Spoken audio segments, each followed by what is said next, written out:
Good afternoon, ladies and gentlemen, and welcome to Avid Technology's first quarter 2023 earnings conference call. My name is Whit Rappole, Avid's Vice President for Corporate Development and Investor Relations. Please note that this call is being recorded today, May 4th, 2023 at 5:30 p.m. Eastern Time. With me this afternoon are Jeff Rosica, our Chief Executive Officer. This meeting is being recorded. And Ken Gayron, our Chief Financial Officer and EVP. In their prepared remarks, Jeff will provide an overview of our business, and then Ken will provide a detailed review of our financial and operating results, followed by time for questions. We issued our earnings release earlier this afternoon, and we have prepared a slide presentation that we will refer to on this call. The press release and presentation are currently available on the Events and Presentations page of our investor relations website at ir.avid.com, and shortly following the conclusion of this call, a replay will be available on our IR website for a limited time. During today's call, management will reference certain non-GAAP financial metrics and operational metrics. In accordance with Regulation G, both the appendix to our earnings release today and our investor website contain a reconciliation of the most closely associated GAAP financial information to the non-GAAP measures, and also definitions for the operational metrics used on this call and in the presentation. Unless otherwise noted, all figures noted by management during the call are non-GAAP figures, except for revenue, which is always GAAP. In addition, certain statements made during today's presentation contain forward-looking statements within the meaning of the Private Securities Litigation Reform Act of 1995. Our comments and answers to your questions on this call, as well as the accompanying slide deck, may include statements that are forward-looking and that pertain to future results or outcomes. These forward-looking statements are based on our current beliefs and information available as of today. Actual future results or occurrences may differ materially from these forward-looking statements. For more information, including a discussion of some of the key risks and uncertainties associated with these forward-looking statements, please see our press release issued today and our most recent annual report on Form 10-K and quarterly report on Form 10-Q filed with the SEC. With that, let me turn the call over to our CEO and President, Jeff Rosica, for his remarks. Thanks, Whit, and my thanks to everyone who is joining us today to review Avid's first quarter results. Let me get started right away by offering a summary of the three big takeaways for the quarter before I dive a bit into each of these points. First and foremost, we're quite pleased with the performance of the strategic recurring revenue portion of the business in Q1, with our subscription and SaaS business continuing to perform very well. Subscription revenue was up nicely year-over-year, with subscription ARR up over 31% year-over-year on a constant currency basis, and we continued to consistently add to our overall subscriber base in the quarter. Next, we continued to see strong overall customer demand and bookings for our integrated solutions, though as we work through resolving the ongoing supply chain issues, we did face more significant temporary challenges and costs in the quarter specific to our audio hardware products than we had anticipated. This created substantial and unexpected gross margin headwinds for audio hardware, which impacted overall profitability and free cash flow in the quarter.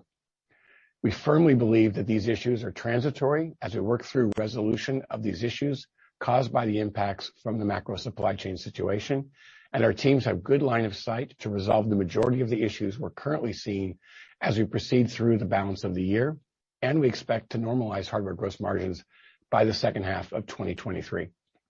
Also, we're taking further proactive cost savings measures to help mitigate these near-term headwinds that we're managing through, which Ken and I will both discuss further in our prepared remarks. And lastly, with the continued strong subscription performance, ARR growth, and bookings trend, combined with our proactive measures in managing costs to protect against near-term macro headwinds, we continue to have full confidence in our long-term growth strategy and the outlook for the year. And as such, we are reaffirming our guidance for the full year. Now, let me dig in a bit more and provide some specifics on each of these areas. We continued to see strong adoption of our creative tool subscriptions and enterprise subscription and SaaS offerings, which resulted in quite solid growth in our overall subscription business in the quarter. Subscription ARR grew year-over-year at over 31% at constant currency to $150 million, which helped drive total ARR to $247 million, representing growth over 9% year-over-year at constant currency.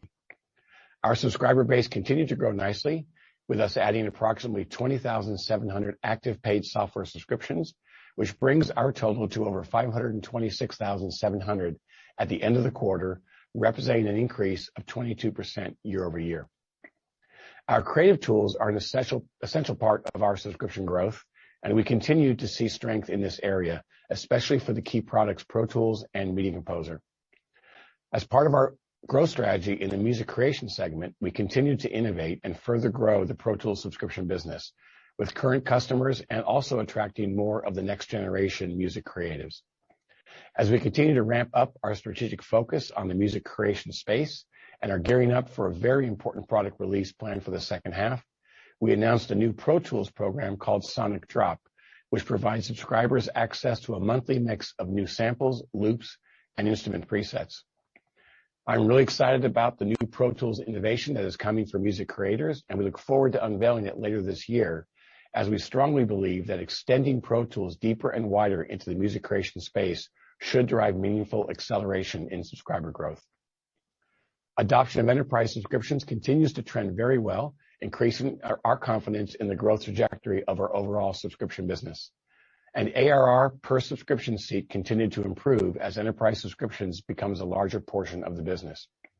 2 weeks ago at the NAB show in Las Vegas, we announced a new agreement with TelevisaUnivision to collaborate on moving the content production workflows across their portfolio of international media properties to Google Cloud as part of their strategic innovation plans, enabling them to meet spikes in content demand and maximize cost efficiency by leveraging our Flex subscription offerings in the cloud. I believe that this announcement offers another proof point of our market leadership and first mover advantage as the media industry is starting to move to cloud-based workflows and SaaS solutions. As I mentioned earlier, we did continue to see good customer demand and bookings for integrated solutions in Q1.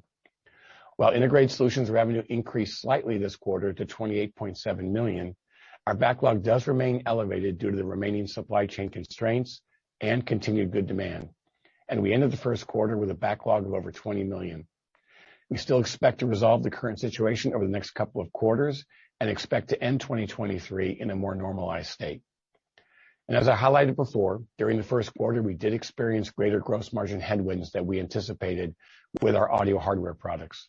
Specifically, gross profit on audio hardware was adversely impacted by temporary higher costs of producing these products as we work through resolving the impacts of the macro supply chain situation on this specific portion of our business.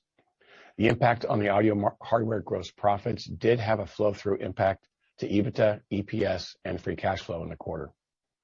As I discussed previously, we are currently taking further proactive cost savings measures and working diligently to mitigate the effects of the global supply chain situation on our business and drive the financial performance of the company. Also back in April, we announced the MTRX2 audio interface that was very well received by the market, which replaces the current MTRX interface that has been one of the products that has had significant component supply issues. The new MTRX2, which utilizes newer FPA technology that is less expensive and has better availability, is expected to begin shipments during Q2 and should improve volumes and margins in this important product area. While we experienced issues with our audio hardware, we saw continued success and solid financial performance with our storage business. New product offerings to new markets, as well as the cloud and on-prem software subscription options that we now offer, have driven sustained success in this area of the integrated solutions business. Last month, we announced the availability of Avid Nexus Cloud Nearline Storage for our Edit On Demand SaaS offering, bringing highly cost-efficient nearline storage to cloud-based content creation workflows, as well as unveiling the new Nexus F2 SSD storage solution for ultra-high resolution and ultra-high performance video workflows, both of which were very well received by customers and prospects at the recent NAB show. Our enterprise subscription agreements are quite valuable for the company, especially with the multi-year contractual commitment, as well as the resulting uplift and increase in ARR that we are realizing. This has motivated us to accelerate the end of life of our remaining perpetual software license options, which is the right business decision for the company, though it does create a bit of a near-term comparative headwind for us. As a management team that is quite experienced and proven at navigating various macro headwinds over the past few years, we remain hyper-focused on delivering improved earnings and free cash flow in 2023, and as such, are proactively managing our cost structure. As previously mentioned, we offered a voluntary early retirement program during the first quarter, and along with other significant cost savings initiatives that we're executing on this quarter, We have confidence that we can offset the temporary margin shortfalls that we're currently experiencing to help ensure that we stay on track to deliver on our profitability and cash flow targets for the year. And we're making the right cost decisions to also protect and help self-fund our strategic innovation and digital transformation as part of our long-term growth plan. Ken will offer some specific financial details on the additional cost savings plans that we're currently implementing during his comments. Extending on my earlier remarks, we're seeing sustained strength in our opportunity funnel and sales pipeline, and continued to see strength in our overall bookings in the quarter, which were up more than 20% year over year.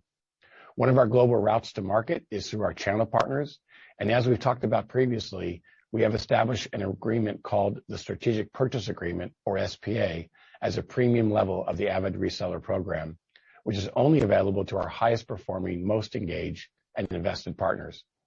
As of the first quarter of 2023, we now have over 70 channel partners around the globe who are on SPAs, and these strategic partners are playing a key role in helping drive strong bookings growth.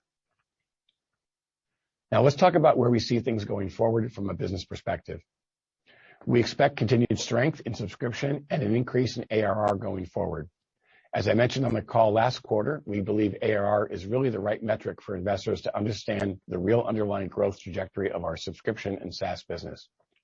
With our shift to subscription and SaaS, we do expect maintenance revenue to trend down over time.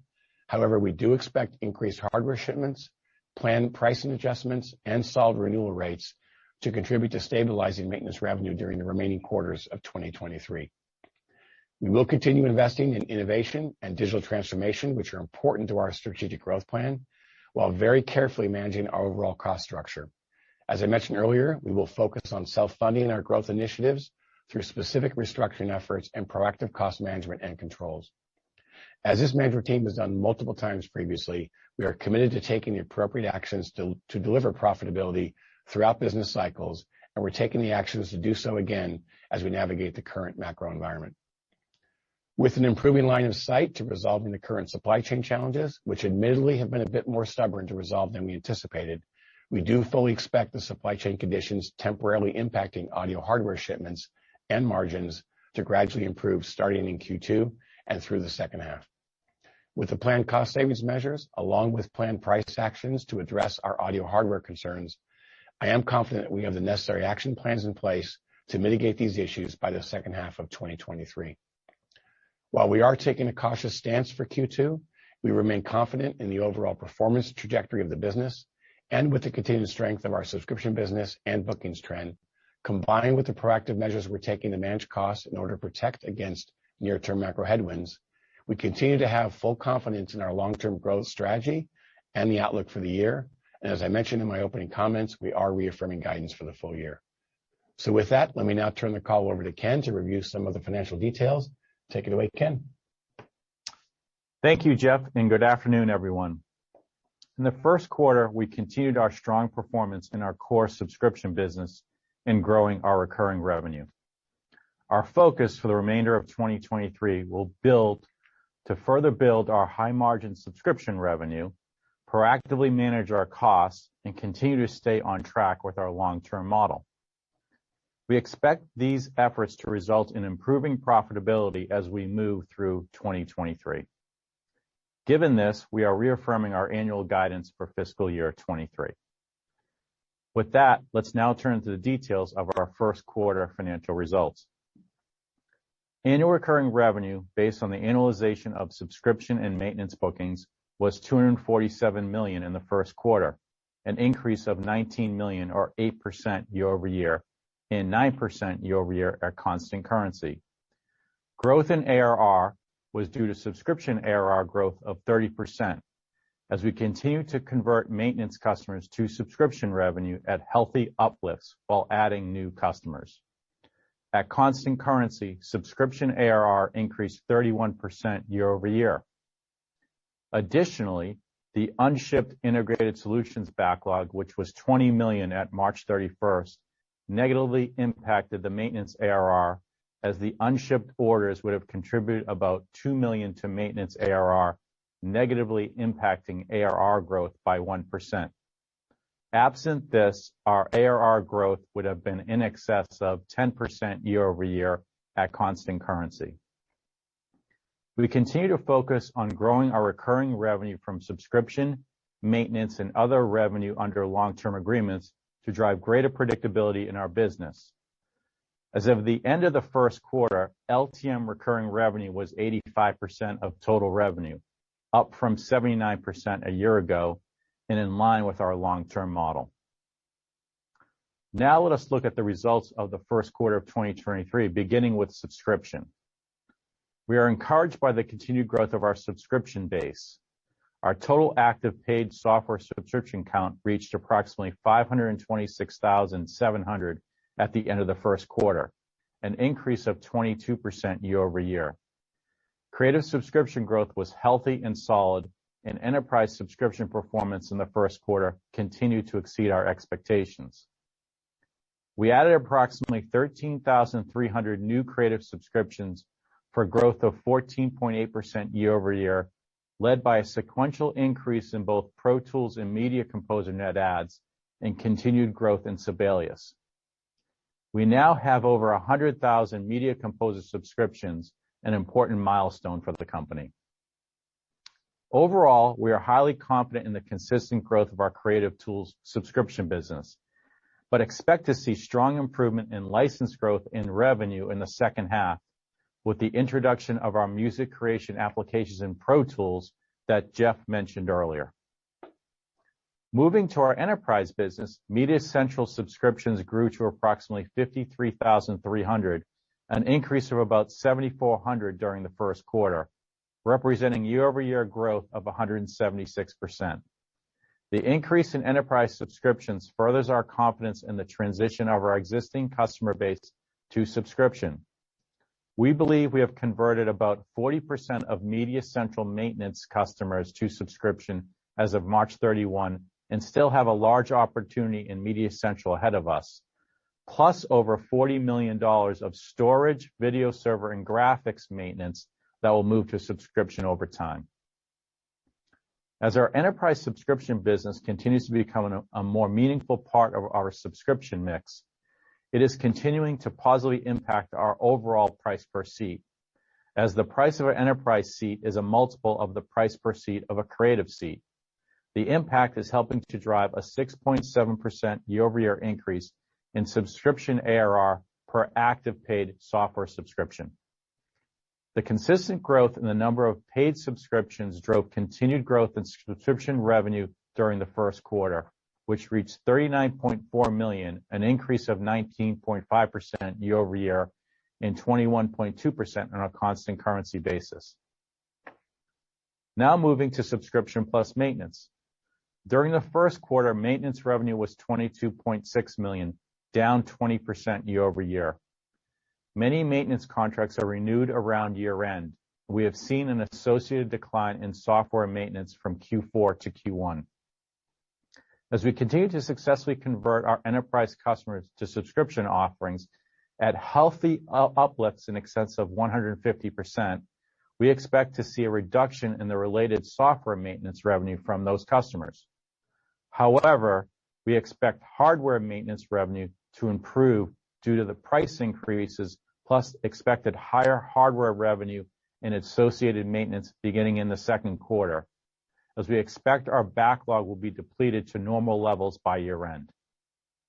As a result, we believe total maintenance revenue will be stable at $22 million-$23 million per quarter for the remainder of 2023, supported by the current $97 million in maintenance ARR at the end of Q1. Total subscription and maintenance revenue increased year-over-year by 1.2% in the first quarter and 4.1% on a constant currency basis, driven by the strong subscription performance, offset by the decline in maintenance software and temporary headwinds on maintenance hardware that should reverse going forward. Our subscription and maintenance gross margin was 85.9% in the first quarter, up 320 basis points year-over-year. Now let's look at our integrated solutions performance.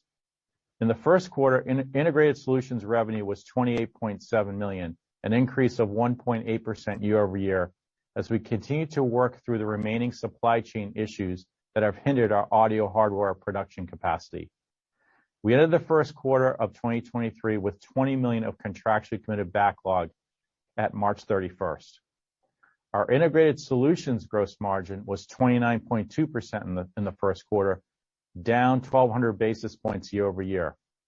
As Jeff said, although we made some progress in resolving the supply chain challenges, we did see an impact on audio hardware gross margins in the first quarter.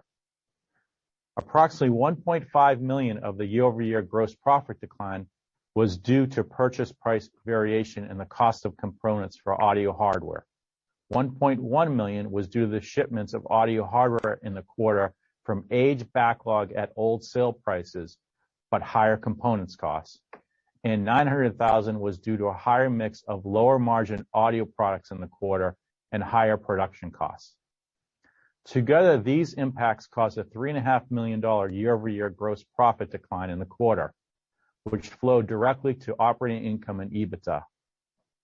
We are driving additional price increases to recapture margins, including surcharges on aged backlog, and we expect to see an improvement in our key component costs. As a result, we are highly confident that our integrated solutions gross margins will improve in Q2 2023 and get back to more normal levels of 40% plus in the second half of the year. Now moving to the rest of our revenue. Perpetual license revenue was $500,000 in the first quarter of 2023, a decrease of 89.5% year-over-year as we continue to de-emphasize perpetual software and move to subscription software as we execute our plan to end-of-life perpetual solutions.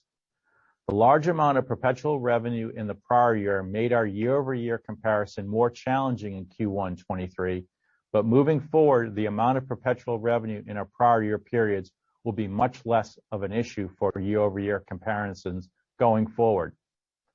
In the first quarter, our professional services and training revenue was $6.5 million, an increase of 9.4% year-over-year and 12.5% year-over-year on a constant currency basis. During the first quarter, we also continued to make progress with our projects to make our solutions available on AWS and Google Cloud, which continues to track to our plan. Now let us look at the rest of our results for the first quarter of 2023.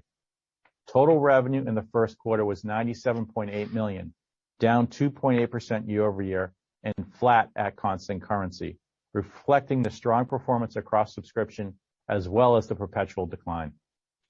Non-GAAP gross margin was 64% for the first quarter, down 280 basis points year-over-year and down 180 basis points at constant currency.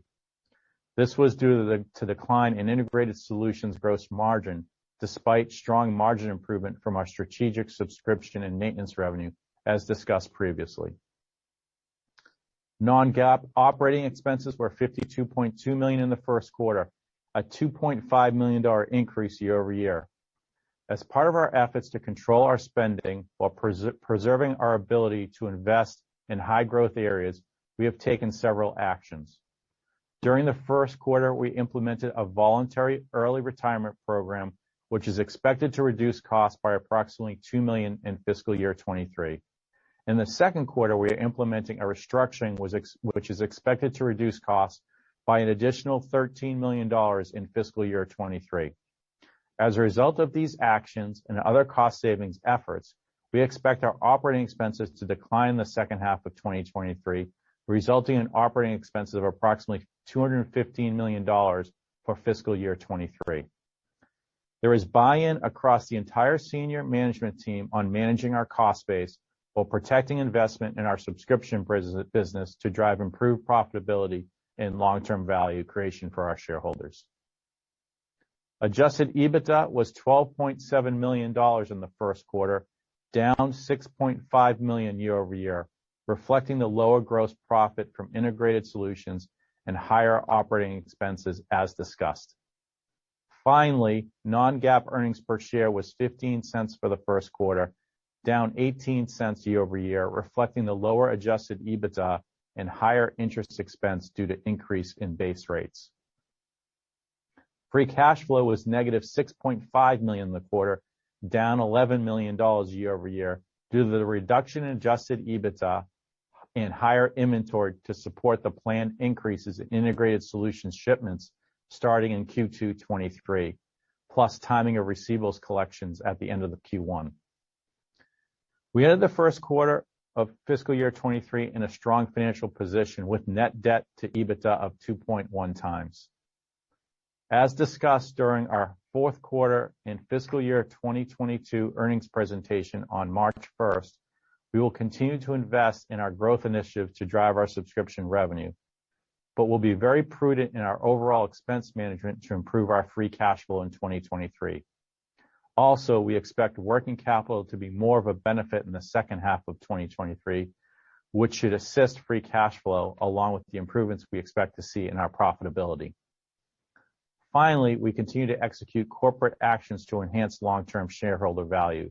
During the first quarter, we repurchased 16,000 shares for $400,000, reflecting an average price of $26.74 per share, bringing the total repurchases to 2.9 million shares or $78.4 million under the $115 million authorization.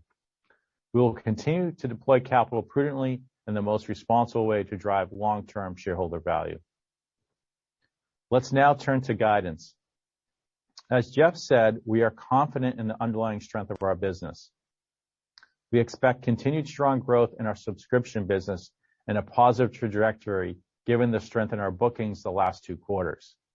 Additionally, with the improvements in our cost structure, we expect to see significant growth in profitability and cash flow in the second half of the year. We also continue to expect to see gradual improvement in the integrated solutions gross margins beginning in the second quarter of 2023, that will eventually return to 40% plus margin levels in the second half of the year. In terms of guidance for the second quarter of 2023, our guidance is as follows. ARR at the end of the period of $246 to $251 million. At the midpoint, this reflects 8% year-over-year growth and approximately 30% year-over-year growth for subscription ARR. Sequentially, the ARR growth is slightly ahead of Q1 2023. Total revenue guidance of $101 to $111 million. At the midpoint, this reflects 8.5% growth year-on-year. Adjusted EBITDA guidance of $13 million to $20 million, and non-GAAP earnings per share guidance of 15 cents to 30 cents, assuming 44.1 million shares outstanding. At this time, we are also affirming our guidance for full year 2023 that was discussed during our fourth quarter and fiscal year 22 earnings presentation on March 1st. Our guidance for 2023 ARR at the end of the period remains $270 to $280 million, a range which represents year-over-year revenue growth of 12.3% at the midpoint. We believe ARR will accelerate in the second half with improving growth from Pro Tools, continued transition of MediaCentral maintenance customers to subscription, renewal of our first cohort of MediaCentral enterprise customers are positive uplifts in the second half of the year, and a rebound in our hardware maintenance revenue. Our guidance for 2023 total revenue remains $447 to $472 million, a range which represents year-over-year revenue growth of 10.1% at the midpoint. Our guidance for 2023 subscription and maintenance revenue remains $292 million to $302 million, a range which represents year-over-year growth of 13.7% at the midpoint. Our guidance for 2023 adjusted EBITDA remains $95 to $105 million.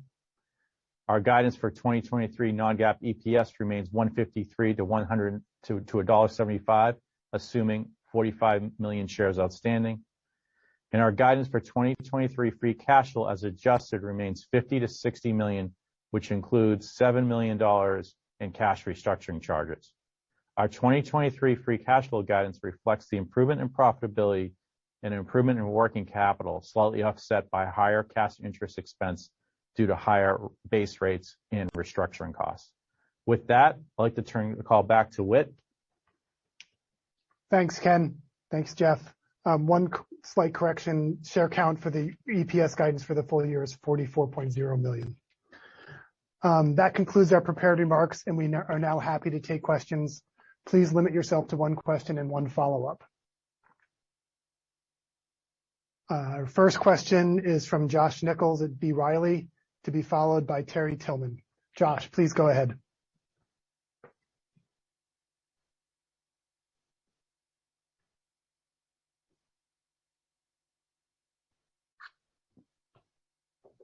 Yep. Hi, thanks for taking my question. Hang on, Josh, we can hear you now. Good. Perfect. Got it. Clearly you're working through a couple lingering issues on the hardware side. It sounds like you expect that to ramp up in 2Q into the rest of the year, but subscription revenue growth has been quite resilient here. I'm wondering if you could elaborate a little bit.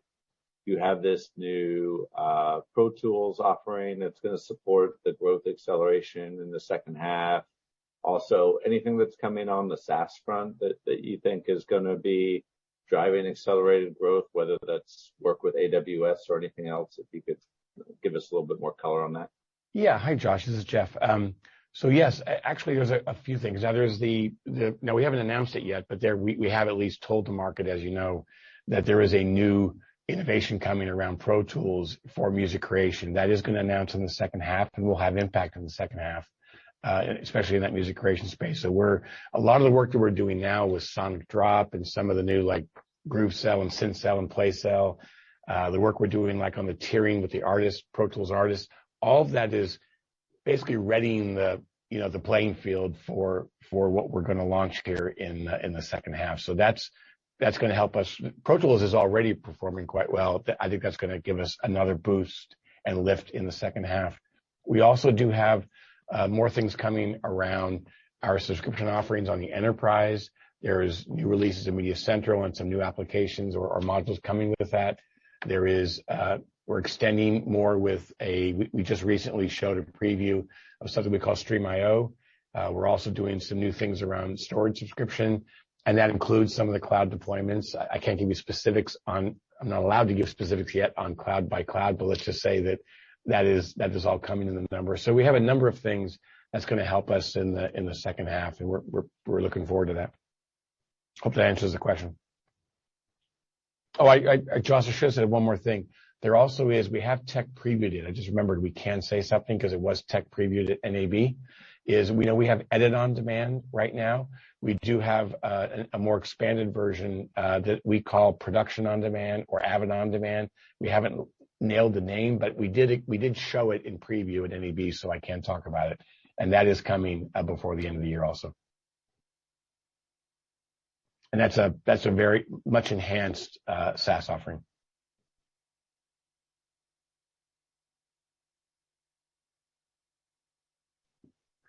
Thanks, Josh. Our next question is from Terry Tillman at Truist, to be followed by Paul Chung. Terry, please go ahead.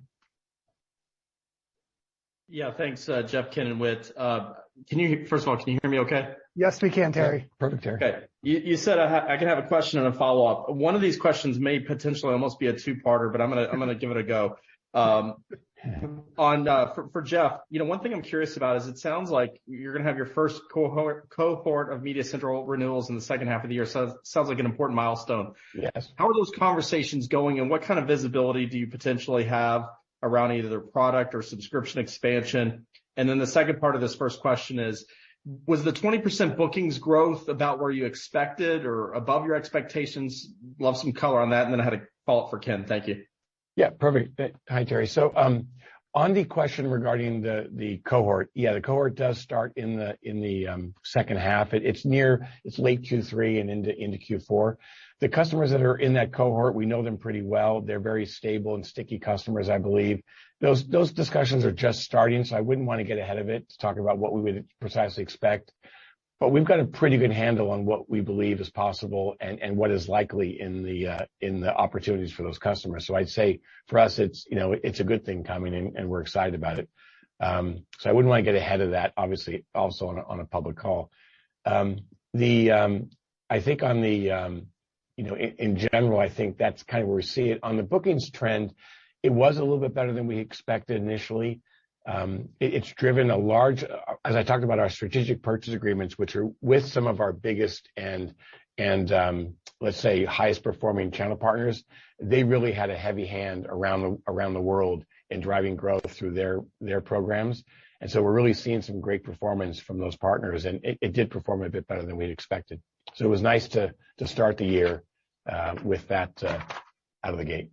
Certainly. And then Ken, just the follow-up. Thank you, Jeff. The follow-up, Ken, is just on free cash flow. I'm not trying to pin you down to something like pinpoint, but is it a positive free cash flow in 2Q, or is it just going to be a modest burn? I know it's clearly it's supposed to get better in the second half, but just trying to kind of bridge 1Q to the second half. Thank you. Yeah, no, thank you, Terry, for your question. We expect it to be a modest burn in the second half. We expect in the second quarter, we have, obviously built up some working capital and inventory.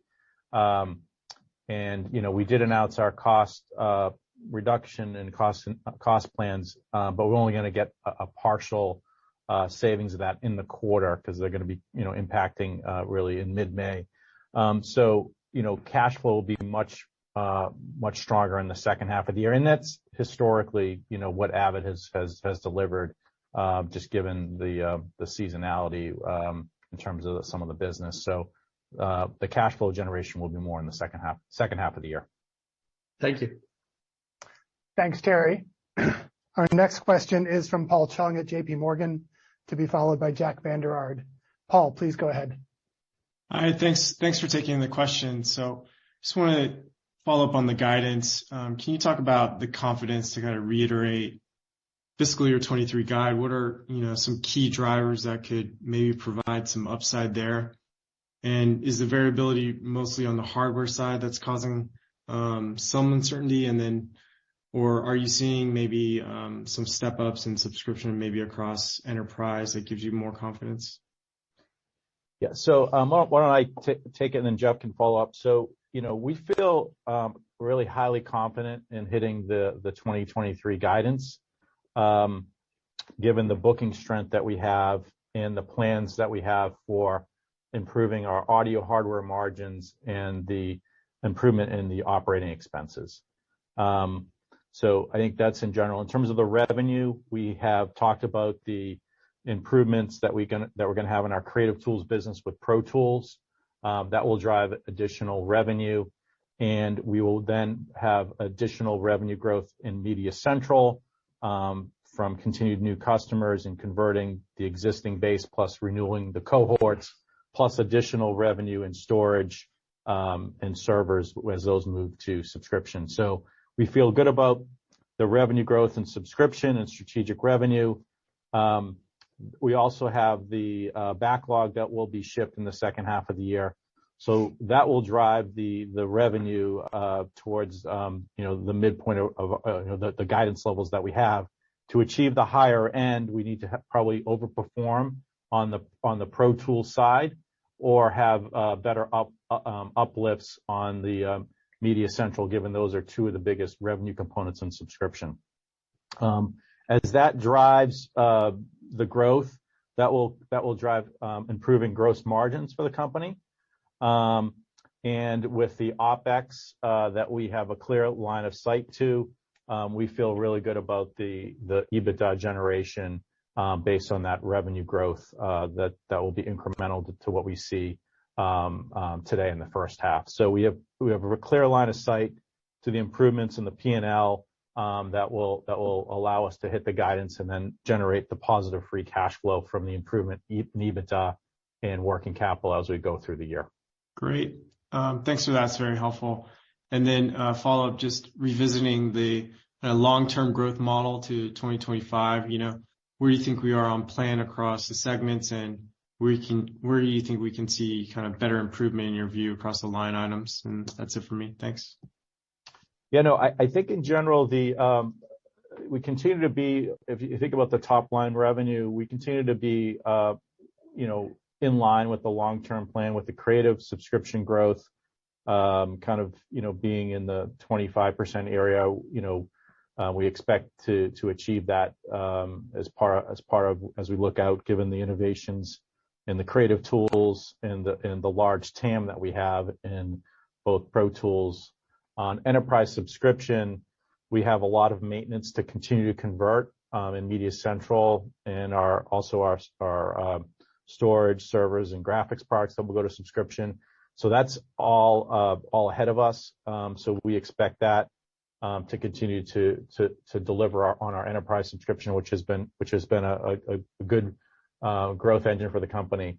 So those two areas we feel very confident on, and we expect those will drive higher gross profit margins as we look out, and our ability to get a little bit of operating leverage in the cost base as we drive that growth. We expect to see improving EBITDA margins over time. So we feel really good about the long-term plan. Obviously Q1 was a little bit of an issue on the audio hardware, but we expect to recapture that lost margin as we think about the second half plan. I think, Paul, and you just asked a question about, where the opportunities of reform. We were, as we've communicated at Investor Day, we were more careful and prudent about our SaaS projections, because really understanding the timing of the industry's transition, we've been careful with that. Yep. So, I'd say that's probably an area where, as the industry progresses, we'll be able to look at that very carefully and see how we can accelerate that further. But, we'll have to see how that plays out over the next year or so. Great. Thank you. Thanks, Paul. Our next question is from Jack Vander Aarde at Maxim, to be followed by Nehal Chokshi. Jack, please go ahead.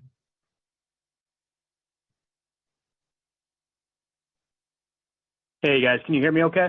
Yes, we can, Jack. Okay, great. I appreciate the update. Sounds like you're doing a good job navigating the challenging macro environment with the maintained 2023 guidance. So good job there. On enterprise subscription conversions, it sounds like about 40% are converted. So still a lot of runway there. Jeff, can you talk about what you're hearing from your enterprise customers that are not on a subscription model currently, and kind of what sort of percentage of them sound like they're looking to convert in the near term? Thanks. Yeah, it's good question, Jack, and hi, good to talk to you. I think that the amount that we've converted on a revenue basis is obviously in the numbers you spoke about. From a number of customers, it's real, it's a smaller number have converted because it's the larger customers who have, the more sophisticated larger customers have gone first in many cases. We're now we still have some larger customers to go, but we also are working down through more what I'll call the small and medium-sized businesses in that. That is a heavier channel play that we do in that space, and we're working hard to really enable and get our channel really capable at subscription. In fact, growth of subscriptions in our channel is one of our faster growing segments in subscription. So we're really working hard to enable them and get them, very good at subscription conversions. I'd say so far, I just came back from NAB, and I think most enterprise customers understand that the world is a subscription economy now, and they already subscribe to Microsoft Office or SFDC or payroll systems. I mean, it's pretty common today. So we don't really get a lot of pushback. I think it's just more going through the sales motions that our teams have to do around the world to convert customers and to time things with that customer's needs, because, it is a software upgrade when they move to the new software subscription. So it's really more timing around our customers and projects. But I say people like the value they're getting from our subscription offerings and the flexibility they get. And we have a lot more planned in value that we're putting into our subscription offerings over the coming, not just this year, but even as we go forward through the coming years. Hope that answered your question, Jack. Yeah, that's great color. Just one more for me on the creative tool side. Sounds like that continues to grow well. Pro Tools, Media Composer, and even Sibelius return to growth, I think I heard. Can you just talk about the freemium models of, I guess, with Pro Tools and maybe even Media Composer? Can you talk about the conversion opportunity there? And I think last quarter you mentioned it was a very encouraging outlook, and just wondering if there's any updates there. I sure can, Jack. So let me put them in two buckets. On the Media Composer side, that product, as you know, we're not trying to compete in the real down market opportunities. We leave that to other players in the space. We're really the tool used by professionals and in media companies. And in that space, we did announce something which you probably saw the press release from a few weeks ago. We've moved our student program for Media Composer, I'm talking about Media Composer here, to a free student program for any student or teacher for their own individual use, not for necessarily the institution, but we do have a program around the institution also. But we have a free for students program that launched that's gotten really rave reviews. And the whole goal of that is really to quickly grow the funnel even larger for people who are coming out of school and they know our tools so that they can get hired into the enterprise customers. That really is a play into our enterprise customer market, not just our large enterprises, but from small to medium-sized businesses up to large. On the music the music side, audio side, Pro Tools and Sibelius have freemium products. Sibelius has First, and Pro Tools has what we call Intro. The new Intro product from Pro Tools is the new product. This is where when we re-tiered the whole Pro Tools product range back in summer of last year. April last year, about a year ago. We brought the Intro product in last summer. I think last summer is when it delivered. And that product has so far, the downloads we're getting and the conversions we're getting from that product have been very, very successful. I will say this, Intro is also part of our strategy around music creation. So this is a lot of the groundwork you're seeing from us, the Intro product, the artist price points, all the new PlayCell, GrooveCell, SynthCell, the Sonic Drop program, all of the work that we're doing, even some of the features and functions we've been bringing into Pro Tools, is all laying the groundwork for what is coming in the second half with our new, let's say, innovation around music. So, but we're like what we see in the conversion. In the past, Pro Tools First has been a great performer for us. We think Pro Tools Intros end up could be an even more important acquisition tool for us on that end. And then Sibelius continues to I think perform well in that regard. Fantastic. I appreciate the color. Thank you. Yeah. Thanks, Jack. And our final question is from Nehal Chokshi at Northland. Go ahead, Nehal. Thank you. Can you hear me? Yes, we can. All right, great. All right, so 20% year-over-year bookings growth, that's a really strong number, especially given the macro. How does that compare to the year-ago period? Oh, I don't think I've got that number right in front of us. You mean the growth in bookings growth in Q1 last year versus bookings growth this year? Yeah, I just want to make sure it's not off of an easy comp, basically. I don't think it's off of an easy comp. It would not be that, but I don't have the precise number in front of us. We can get that to you, Nehal. Okay, great. And what were your expectations on that bookings growth at the beginning of this quarter? Well, I think, my expectations and the forecast expectations we had was to have, let's say, low to mid double-digit growth. It definitely outperformed our expectations on that regard. It was a bit better. And what was the driver of that outperformance then? Again, I'll just back to what I said earlier. It really, there was different areas of it. Obviously, subscription generated because there's always a bookings with subscription, but it was really subscription bookings, and it was a lot of international business driven, international and domestic business driven through our strategic partners that are part of our SPA program. So our direct business did well, but a lot of that growth was driven from our strategic channel partners and from our subscription business overall. So with the strategic channel partners, those subscription bookings, what type of duration is that typically? I call it Ken. Yeah. So it's typically 3 years would be the sweet spot for an enterprise subscription, and we're doing 1 year or on the creative side. Okay.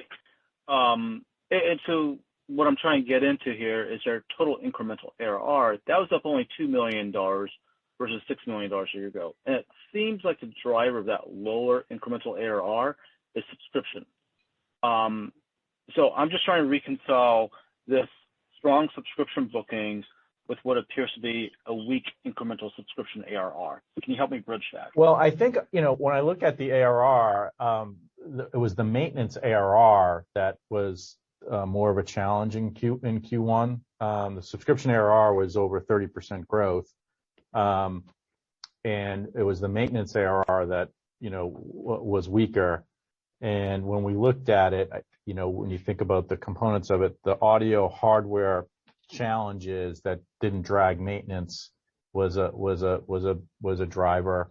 So I think, that's really where the challenge is. The subscription ARR actually performed well. Got it. Okay.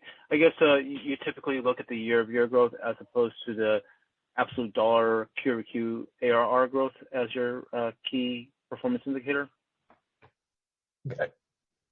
So I look at ARR growth and, year-over-year subscription growth, and, ARR growth is what we think is the best indicator for the health of the business, and that was over 30%.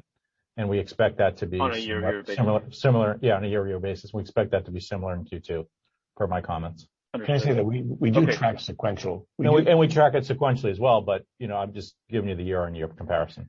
And I think if I can add, Nehal, just to make sure I agree with Ken, subscription ARR was performed very, very well, so it's got nothing to do with the subscription growth profile. Don't forget, too, that there is a timing issue. As we're converting people from maintenance to subscription, you got to be careful trying to do precise quarter-to-quarter comparisons, because there is, timing of when people come off maintenance and when they go on subscription. So I would be a little careful on how that flows into that. That's why we got to look at a more broad ARR metric. Okay. And if I might, just one other question, since I guess I'm the last person here anyhow. Any thoughts on the impact of this writer's strike? Do you think it's going to prove to be long duration? And if it is, then what is that potential impact in terms of productions? Well, it's a good question. Look, I'm someone who, I wasn't in this role, but I was a leader in this industry back in 2007, 2008. So I did live through that previous writer's strike, which was, I think, 100 days back then. I'm not going to predict. I don't have a crystal ball, and I don't want to predict, the duration of the writer's strike. Hopefully, it's shorter than longer. I think what I can say from experience in watching this happen before, it can cause a near-term headwind, as people start to delay purchases or upgrades. Or it's interesting. I saw some people back in the previous strike do all their upgrades during the strike because they had downtime to do it. And other people pushed off their purchases because they wanted to, defer cash investments or whatever in that time. I will say that what I saw then and what we expect to see now is if there is any deferrals, they will come back in the year, because I don't expect this to be a year-long strike. I would heavily doubt that's what's going to happen. Again, I don't want to predict, but I don't think it's going to be that kind of a period.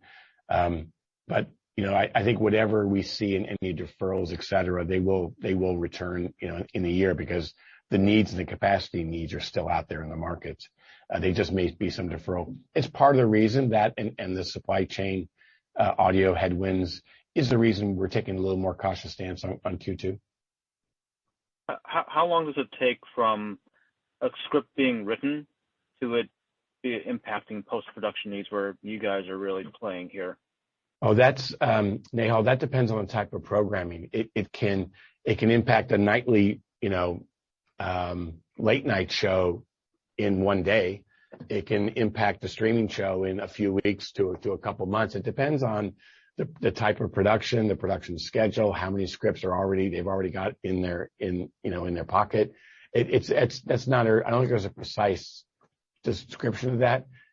It's anywhere from days to weeks, usually, I would say, roughly. Yeah. Hey, thank you. I just wanted to come back to you on your bookings question. So first, bookings, as Jeff pointed out, was up 20%. In terms of Q1, we had $15 million of year-over-year bookings growth versus the prior Q1. And of that $15 million of growth, 11 million of it is in the subscription business. So I just wanted to give you that commentary while you're on the call. Yeah, that's awesome. That's very helpful. So that fits very nicely with the 8 million Q2 increase in subscription ARR then. Correct. Awesome. Great. Thank you. Thanks, Neil. Thanks, Neil. All right. So that concludes the Q&A session. We want to thank you again for your participation tonight and all your questions. Have a great evening. Thank you. You may disconnect.